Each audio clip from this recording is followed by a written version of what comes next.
밤을 새다. 사람들은 가끔 과도한 업무에 밤을 꼴딱 새는 일이 있곤 합니다. 저 같은 경우는 업무라기보다는 게임을 하느라고 밤을 새는 날이 훨씬 더 많았어요. 그렇게 하얗게 불태우고 난 다음 심하게는 한 3일 동안은 제 컨디션을 유지할 수 없고는 했습니다. 근데 사람이 살아가는 데 있어서 무언가 확 불태울 수 있는 그런 일이 필요할 때가 있잖아요. 그만큼 이제 릴렉스하면서 자신을 내려놓을 수 있는 시간을 만드는 것도 중요하다고 생각합니다. 오늘도 그 소중한 시간을 내면서 채널을 찾아주신 여러분들을 환영하며 방송 시작하도록 하겠습니다. 어떤 이야기도 저에게 보내주시면 제가 맛있게 볶아드리도록 하겠습니다. 여러분의 사연을 볶는 밤 숭아빠입니다. 이번 주 여러분들은 어떤 일들이 좀 있으셨습니까? 저는 지난주에는 준내 바빴습니다. 같이 앉기도 3개나 있었잖아요. 아저씨 좀 쉬세요 이런 얘기를 많이 했는데 사실 쉬어도 되는데 철원을 가야 되기 때문에 이런 철원의 스케줄 이런 것들을 잡으려면은 몰아서 해야 되는 일들이 좀 있었기 때문입니다. 그런 일로 여러 가지가 한꺼번에 진행되고 있는 거를 알아주셨으면 좋을 것 같고요. 그리고 드디어 새 채널이 오픈을 했죠. 인기 동영상으로 데뷔한 특급 신인 채널 이상 채널인데 어떻게 보셨는지는 모르겠어요. 철원일기 같은 거 재밌게 보셨는지, 그리고 어떤 분들은 왜 진화아들 채널에 영상을 안 올리냐 이렇게 물어보시는 분들이 계시는데, 진화아들 채널은 뭔가 주기적으로 올리기보다는 제가 그냥 승우랑 놀게 되는 날에 찍게 되는 거니까 너무 섭섭해하지 마시고요. 자, 그래서 이번 주 주제는 흙입니다. 흙. 제가 이제 흙으로 또 유명하잖아요. 그래서 사연들을 어떤 식으로 보내주셨냐, 뭔가 이제 제대로 되지 못한 거를 산 흑우가 된 사건, 오랫동안 이제 기억에 박힐 만한 흑역사라던가 눈물을 흑흑 흘렸다던가, 어쨌든 오늘도 다양한 사연들이 이곳 볶는 밤에 찾아왔습니다. 그럼 첫 번째 사연 한번 읽어보는 시간을 가져보도록 하죠. Let's get it! 이구영님께서 보내주신 첫 번째 사연입니다. 안녕하세요. 골수 유튜브 구독자입니다. 아버님 요리 영상을 매일 아침마다 보면서 요리 연습을 했었는데요. 라디오 사연을 보내게 될 줄은 꿈에도 몰랐다는 말씀을 드리고 싶습니다. 3월이 되니 개강을 했는지 곳곳에 대학생들이 보이더라고요. 이 사연은 그런 대학생들의 술자리에서 벌어졌던 저의 흑역사 이야기입니다. 때는 이제 막 대학생이 되어서 설렌 마음으로 캠퍼스에 입성한 저의 새내기 시절이었습니다. 가위바위보를 져버린 탓에 과 대표가 된 저는 한 번도 배워보지 못한 술을 전역한 형들에게 강제로 배워가면서 그렇게 지내고 있었습니다. 그러던 중 청천벽력과 같은 4학년 대표 선배의 공지가 날아왔습니다. 바로 일사 미팅을 통보받게 되었습니다. 여기서 일사 미팅이라 함은 새내기들이 가장 기피하고 싶어하는 술자리 1위로서 신입생에게는 너무나 까마득한 4학년 선배들과 술을 마시면서 그들이 술꼰대가 되었을 때 얼마나 사람을 고통스럽게 하는지를 깨닫게 하는 극한의 시련과도 같은 자리입니다. 여기에 더불어 저희들은 선배들이 미리 정한 지정석에 앉아야 했으며, 참여하지 않는다면 대학 첫 1년을 사실상 보릿고개로 혼자 보내야 했기 때문에 반드시 참석할 수밖에 없는 굉장히 꼰대스러운 자리였습니다. 그냥 가면 어떻게 될지는 뻔하기에 고민하던 저희들은 유튜브에서 한 영상을 발견했습니다. 술을 마시는 척하면서 몰래 술상 아래로 흘리는 고난도의 궁극 스킬을 말이죠. 이거다!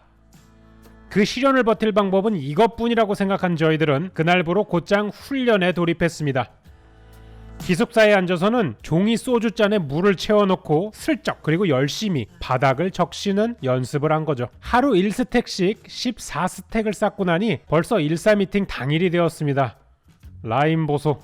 이것도 운명인 건지 저희 술고자 2명은 나란히 같은 테이블로 지정받게 되었는데요. 그리고 제일 중요한 제 오른쪽 자리에는 간이 제 기능을 하는 것일지 의심스러울 정도로 술을 잘하는 4학년 과대 누나가 앉고 말았습니다. 오늘은 3차까지만 가자고.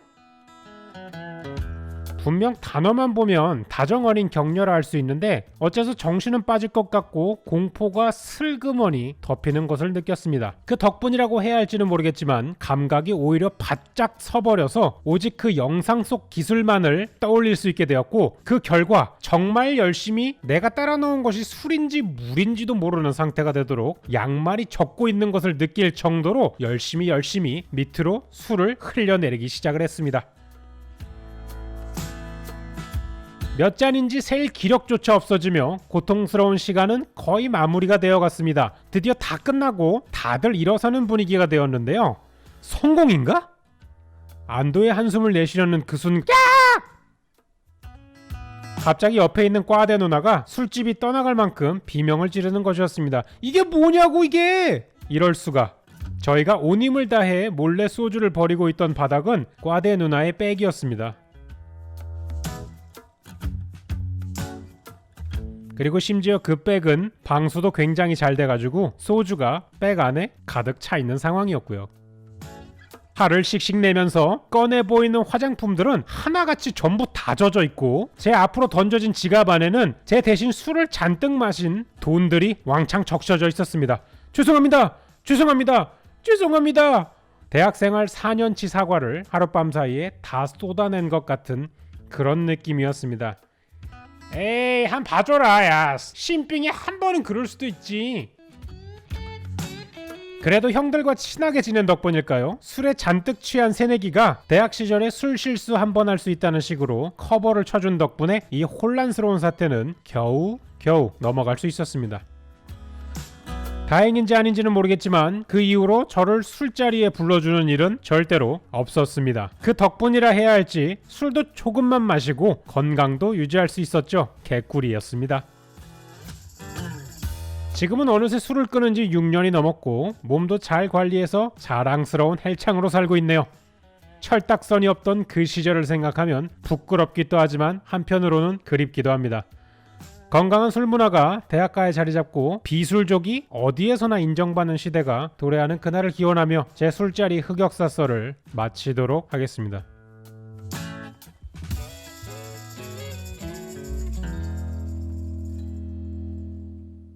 이렇게 사연을 보내주셨어요. 저는 대학교 때 술을 마셔본 적이 없습니다. 왜냐면 이제 학교를 외국에서 나왔는데 술을 안 마셔요. 대신에 저는 어디를 갔냐면은 그 회사의 스튜던트 라이프 센터라는 곳이 있었습니다. 그냥 오락실 같은 게 있었어요. 아케이드 룸 같은 느낌으로. 저는 거길 가가지고 그냥 오락을 했죠. 어느 날은 이제 거기서 철권 대회가 열렸어요. 가장 연승을 많이 한 사람에게 무언가를 주는 그런 대회가 하나 있었습니다. 근데 그 당시에 저는 철권 4를 그래도 열심히 연습을 했어요. 왜냐하면 기본적인 콤보 이런 거는 알고 있는 상태였어요. 그래서 가서 한번 해보자 이런 마음으로 했는데, 그때 제가 했던 최고 기록은 이제 폴로 35연승을 한 적이 있었습니다. 이 정도 했으면은 그래도 좋은 거를 주겠지라고 생각을 하고 했는데 뭘 줬는지 아세요, 여러분? 무엇이었을까요? 두 번째 사연 끝나고 알려드리도록 하겠습니다.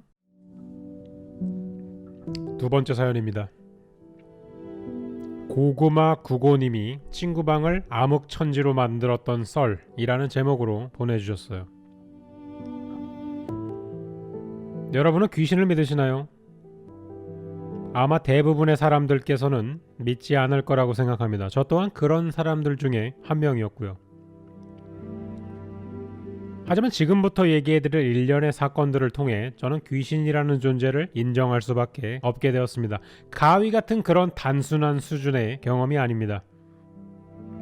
때는 이 시국이 되기 훨씬 이전에 푹푹 찌던 여름날 친구의 자취방에서 벌어진 일입니다. 이미 바깥에서 친구들과 술도 마실 만큼 마시고 담소도 실컷 나눈 상태였기 때문에 다같이 노트북으로 유튜브나 틀어서 보고 있었습니다. 그러다가 무더운 여름이기도 하고 친구들도 좀 모였겠다 싶어가지고 갑자기 공포물이 땡기는 거 아니겠습니까? 무심코 누른 소름 돋는 유튜브 영상 시리즈를 기점으로 알고리즘의 늪에 빠진 저희는 각종 공포 영상들을 쉬지 않고 보게 되었습니다. 11시였던 시계는 어느덧 3시 반을 가리키게 되었고 그제서야 몽롱한 상태가 된 저희는 잠을 자기 위해 소파 앞 땅바닥에 자리를 깔고 누웠죠. 다같이 천장을 바라보다가 누가 불 끄나 본다 하면서 이제 서로 눈치를 보던 와중에 갑자기 친구 하나가 말을 꺼냈습니다.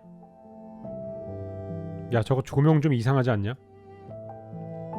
그 말을 듣고 조명을 유심히 살펴보니까 실제로 조명이 자꾸 자기 혼자 밝아졌다 어두워졌다 이런 거를 반복하고 있질 않겠습니까? 그 조명은 이 원형으로 생긴 리모컨을 통해 원격으로 조정할 수 있는 제품이었습니다. 그걸 알고 있기에 저희는 누군가가 이 리모컨으로 장난을 치는 줄 알고 야 장난치지 말고 빨리 불 꺼 졸려 죽겠다 호통을 쳤죠.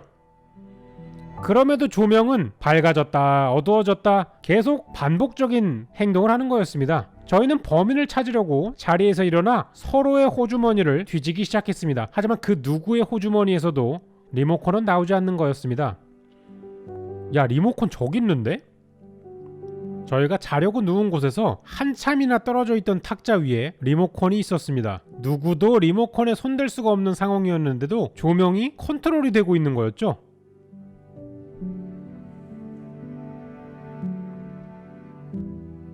퍽! 순간 소리와 함께 조명이 꺼졌고 깜깜한 암흑천지가 되었습니다. 때는 공포 영상을 4시간이나 본 새벽 3시 무서운 마음이 절정이 된 남정네 셋은 채통이고 뭐고 이불 속으로 숨어버렸죠. 한 1분 정도 오들오들 떨었던 것 같습니다. 야야야 어쨌든 불 꺼졌으니까 이제 자면 되는 거 아니냐? 떨고 있는 목소리로 건넨 첫 농담. 야 여기 자취방 전기 배선 좀 이상한가 봐. 고쳐 빨리 고치라고. 딸깍. 무언가 버튼을 누르는 소리와 동시에 조명이 다시 켜진 것이었습니다. 그리고 불이 켜진 순간 저 멀리 보였던 리모컨이 저희 머리맡에 있는 거 아니겠어요? 이불 속에서 덜덜 떨던 저희들 중 누구도 리모컨을 다시 챙길 틈이 없었고 새벽 3시에 장난칠 만한 분위기도 아니었는데 도대체 뭐였을까요? 그 누구도 서로 의심하지 못한 이 귀신의 장난은 다른 친구의 집에서도 벌어졌습니다. 그 친구 집에는 양초 모양의 LED 조명이 2개 있었는데요. 온오프 스위치를 손으로 직접 제껴줘야 하는 LED 양초입니다. 아까처럼 리모컨을 쓰거나 할 수도 없어요. 근데 이런 조명이 깜깜한 암흑 속에서 갑자기 2개가 동시에 켜지는 것이었습니다. 이런 원격으로 장난질 칠 수 있는 그런 물건이 아닌데 말이죠. 하나만 꺼진 듯 하다가 또 둘 다 켜져버리고 정말 정신이 나가버릴 뻔했습니다. 그 와중에 3번째 켜졌을 때는 핸드폰 녹화에 성공을 했어요. 그 장면을 보여드리도록 하겠습니다.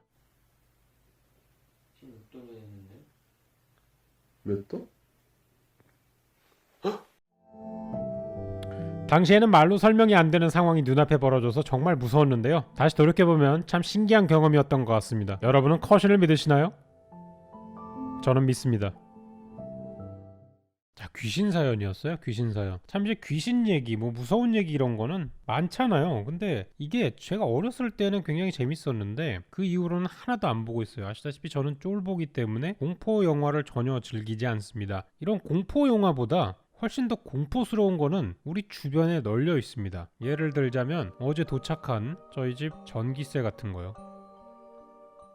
자, 그래서 첫 번째 사연이 끝나고 나서 제가 했던 거에서 상품이 있었잖아요. 35연승을 하고 승아빠는 과연 어떤 상품을 받았을까? 바로 철구슬이었습니다. 베어링 같은 건데 그 게임기가 있는 곳들을 다 살펴봤거든? 핀볼에 있는 걸 빼와가지고 그거를 선물이라고 준 거야. 그래서 정말 제가 학교 다니면서 느꼈지만 대학교에는 각종 또라이가 너무 많다 이런 걸 느끼게 된 그런 날이었습니다. 여러분 이제 쉬는 시간 중간에 여러분은 재밌어야 되잖아요. 그래가지고 다른 영상을 또 준비해놨죠. 잠시 보고 계시면 되겠습니다. 중간 광고 보고 오시죠.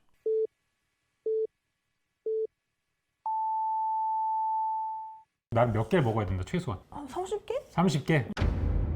밖에 나가서 좀 더 사와 할 것이. 희밤님 지금 배 몇 프로 찼냐고. 15%? 15%? 내일 다시 오면 되는 거예요? 네, 뭐 이론상. 네.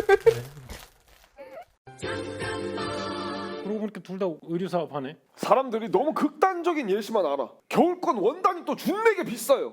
후드 또 대가리 달리고 재봉선 추가되고 막. 맞지. 그리고 제일 중요한 건 무엇이냐? 의류 사업은 이제 악성 재고들이 무조건 남게 되잖아요. 아, 무조건. 이게 재산으로 잡혀서 여기에 세금이 붙어. 진짜로. 나중엔 이렇게 돼요. 차라리 비트를 할 걸. 곧 사업자 폐지할 것 같아요. 네, 여보세요? 네, 안녕하세요. 육식맨님. 저는 그 피트니스 채널을 운영하고 있는 김계란이라고 합니다. 육식당! 대단히 신박하긴 한데요. 대단히 신박하다. 이거 어떻게 긍정의 메시지로 알면 될까요? 시간 정도 좀 시간을 나중에 잡으면 안 될까 하면 사실 이게 연락이 안 되거든요. 아시죠? 다음 주 토요일! 육식당. 좋습니다. 이런 식으로 진행이 되는군요. 2021년 1월 최고의 다큐멘터리. 아니야, 나 안 썼어. 너다. 지금까지 이런 다큐는 없었다. 머니게임 3월 대개봉. 진용진 유튜브 채널을 검색하세요. 그랑사가가 뭐야 갑자기. 연결이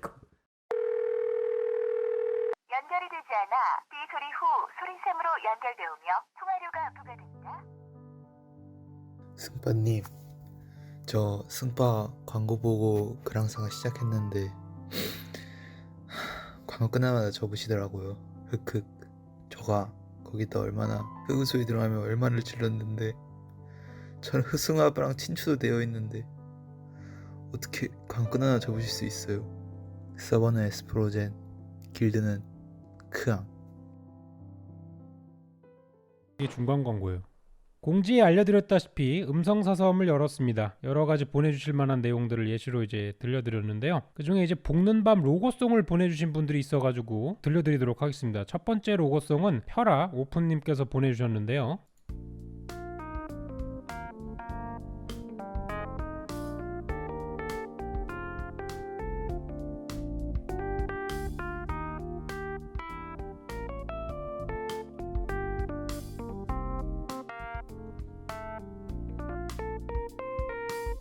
볶는 밤 승화파입니다. 좋다. 뭔가 좀 꾸물꾸물한 느낌인데 꾸물꾸물 너무 고급이라 안 어울린다고. 두 번째 로고송이 또 왔어요. 이건 이제 카멜레온님께서 보내주셨습니다. 이게 이제 볶는 밤과 승우아빠라는 소리를 악기로 이용해가지고 만들어주신 건데 한번 이제 들어보도록 하죠.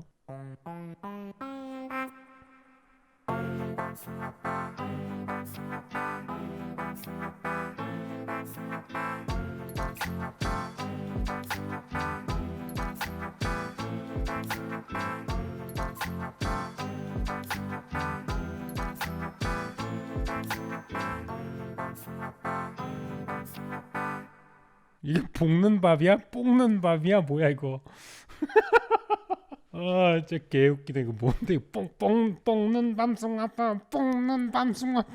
어쨌든 여러분이 보내주신 이런 소스들은 나중에 다 모아가지고 잘 쓱쓱 먹도록 하겠습니다. 음성사서함은 계속 열려 있으니까요. 한 15초 내외 정도로 뭐 나만 알고 있는 내용들을 담는 TMI 광고라거나 또는 이제 음악적 감성을 뽐내실 수 있는 이런 로고송을 보내주신다거나 아니면 글보다 강력하게 뭐 짧은 사연 이런 거를 30초로 녹음을 해가지고 이런 거를 보내주시면은 저희 볶는밤 더 알차게 꾸밀 수가 있으니까요. 카페 투게더 그리고 유튜브 공지를 참조해서 보내주시면 좋을 것 같습니다.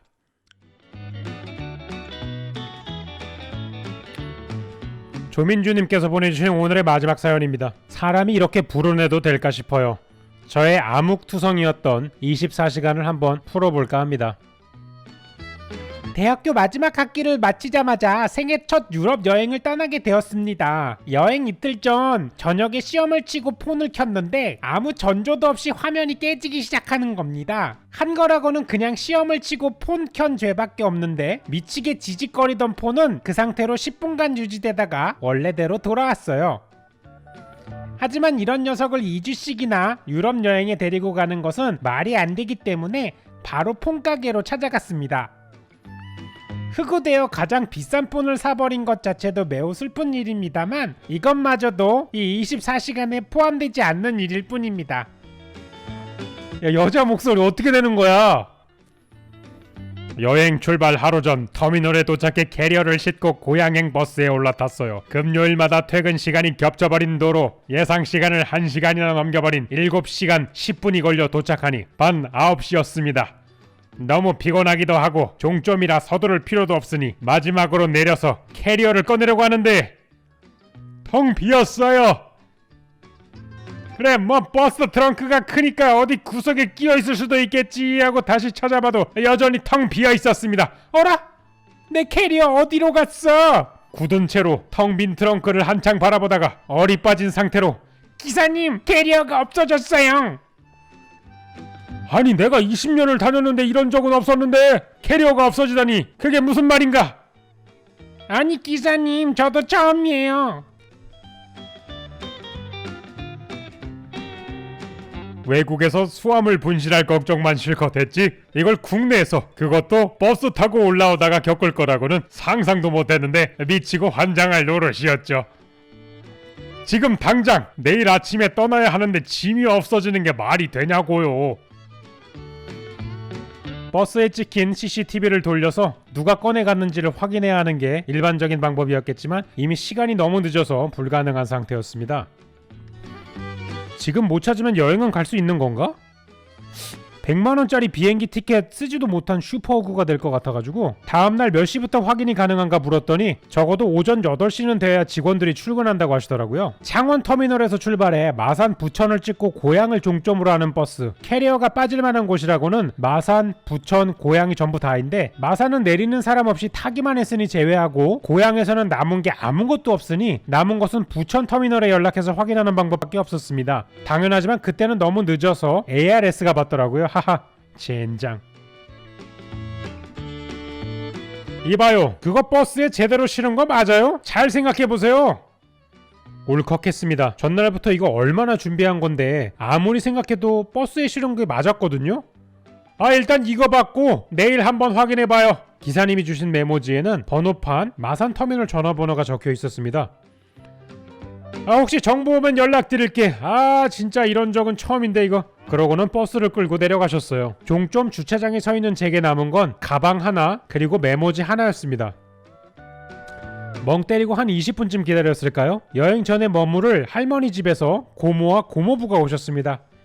휴, 미친놈이 작정하고 가져간 거겠지 뭐. 이제 저기 집에 가자. 캐리어랑 옷가지랑은 내가 줄 테니까.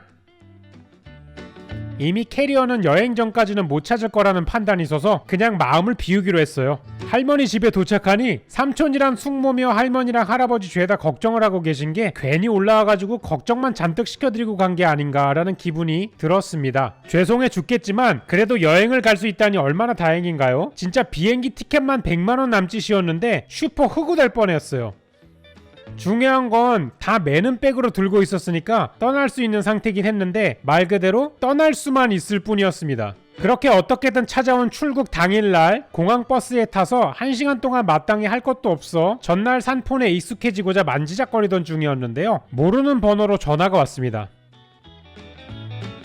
평소에 모르는 번호는 되도록 안 받는데 이건 왠지 받아봐야겠다는 생각이 들어서 받으니까 여보세요, 어제 그 버스 기사입니다. 맙소사, 어떤 캐리어 하나가 부천 터미널에서 누락되는 바람에 보관소에 맡겨져 있다는 그런 이야기였습니다. 보관소 직원이 연락처를 알려줄 거니까 거기로 발로 연락해보세요. 감사합니다. 압도적 감사. 뚜루루루루. 혹시 거기 캐리어 하나 맡겨져 있지 않나요? 그 캐리어? 안 그래도 어젯밤에 캐리어 하나 들어와 있습니다. 어제 어떤 일이 있었는지 여러분께 알려드리도록 하겠습니다. 버스가 부천 터미널에 있을 당시에 제 캐리어가 어떤 분의 짐 앞에 놓여져 있었던 모양입니다. 화면을 확인해 보니까 자기 짐을 빼내는 과정에서 제 캐리어를 바깥에 드러내놓고는 자기 것만 쏙 빼놓고 가버린 거였어요. 다음 버스가 터미널에 들렸다가 기사분이 덩그러니 놓여져 있는 제 캐리어를 이상하게 여기시고는 분신물 센터에 맡기신 거였습니다. 그리고 그 내용이 제 버스를 운전해 주시던 기사님에게 통해서 이렇게 캐리어를 찾을 수 있었던 거예요. 뭔 출국하기가 한번 이렇게 힘든 건지, 부천 터미널에서 인천공항까지 그리 멀지 않아서 퀵 서비스로 보내는 것이 가능하다며 본인이 잘 아는 택시기사에게 넘겨서 공항으로 바로 보내주시겠다는 전화를 받았습니다. 정말 다행이었어요. 근데 퀵을 받고 보니 제 손에는 캐리어가 2개나 되어버렸습니다. 그 캐리어는 너무 커서 퀵이 안 되는데요? 라는 대답을 듣고서는 그 자리에서 캐리어 해체쇼를 펼쳐버렸습니다. 이렇게 액땜을 아주 휘몰아쳐 겪은 덕분인지 정작 이탈리아에 가서는 2주 내내 날씨도 좋았고 소매치기 낌새도 못 느끼고 인종차별 당한 것 하나 없이 두고두고 기억에 남을 여행을 즐기고 왔습니다. 지나고 생각해보니 결과적으로 저는 운이 억세게 좋은 사람이었다고 해야 할까요? 하하. 어쨌든 제 캐리어를 떨궈놓고 튄 놈이 이 라디오를 듣고 있다면 한마디만 해주고 싶어요. 사람 많은 곳에서 흑역사 찍고 흑흑 울어버려라 라고 사연을 보내주셨습니다. 사진을 하나 보내주셔가지고 요거 보여드리도록 할게요. 이걸 보내주셨네요. 이게 무슨 유럽 사진이야? 이거 유럽 사진 맞아? 이거 파주 영어마을 가도 있어.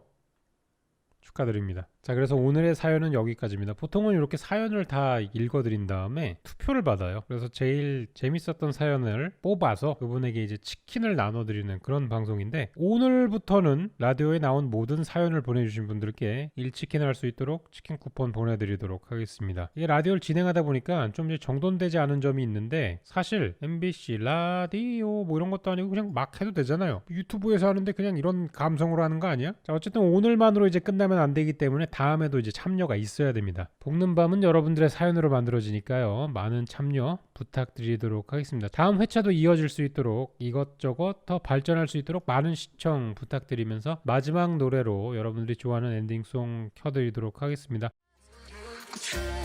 Take a chance on faith. Take a chance on faith.